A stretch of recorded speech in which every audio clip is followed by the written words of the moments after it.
Hello नमस्कार, स्वागत है आप सभी का हमारे यूट्यूब चैनल पिंकी कोसी किचन में। आज हम बनाने वाले हैं आलू की चाट। बहुत ही टेस्टी सी ये चाट बनाएंगे, तो चलिए बनाना शुरू कर लेते हैं इस चाट को। आलू का चाट बनाने के लिए हमने यहाँ पर 2 आलू लिए हैं। इनको हमने 2 लिया है, ये कच्चे आलू है। इनको अब हम छील लेंगे।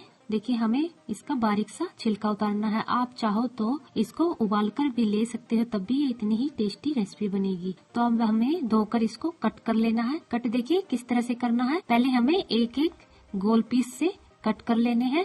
आप जो चाहो उस शेप में कट कर सकते हैं। हमने यहाँ पर इसके गोल गोल पीस कट किए हैं। अभी हम इनके फिंगर्स निकाल लेंगे। इस तरह से एक एक करके बहुत ही आसानी से इसके फिंगर्स निकल जाते हैं। जो आपको इजीली कट लगे वो भी कट कर सकते हैं। तो हम इनको इसी तरह से कट करेंगे।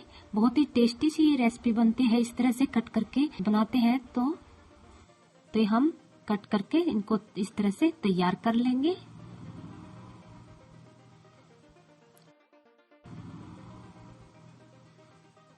तो अभी हमने यहाँ इनको धोकर साफ कर लिया है। इनको हमने पानी के अंदर ही रखे हैं।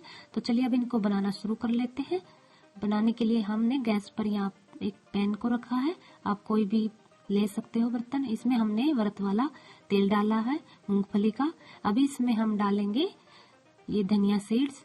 आप इसकी जगह कोई और भी ले सकते हो, या फिर आप इसी का तड़का लगा लीजिए। इसको हम थोड़ा सा हथेली पर क्रश करके डालेंगे। अभी हम डालेंगे इसमें आधा चम्मच जीरा।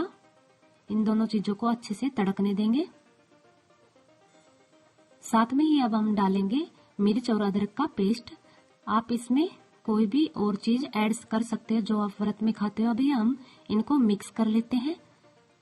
मिक्स करने के बाद अब हम इसमें धुले हुए आलू के फिंगर्स डालेंगे। थोड़ा थोड़ा करके ही हम इसके अंदर आलू के ये फिंगर्स डाल देंगे। तो डालने के बाद आप चाहो जो भी व्रत की बहुत सारी रेसिपी हैं उनको बना सकते हैं आलू से, लेकिन हमने कुछ आज नया करने की कोशिश की है। तो आप भी इस रेसिपी को जरूर से ट्राई कीजिएगा। अभी हम इसको मिक्स कर लेते हैं अच्छे से। मिक्स करने के बाद अब इसमें हम कुछ मसाले डालेंगे। मसाले में हम 2-3 पिंच हल्दी डाल लेंगे और स्वाद के अनुसार सेंधा नमक, और थोड़ा सा हम डालेंगे इसमें पिसा हुआ धनिया। अब सब चीजों को डालकर मिक्स कर लेंगे। तो ये देखिए हमने इसमें ज्यादा कुछ मसाले नहीं डाले, क्योंकि व्रत में कम ही मसाले डाले जाते हैं। तो हमने ये सब चीजें डालकर इसको मिक्स कर लिया है। अभी हमें इसे ढककर पकाना है।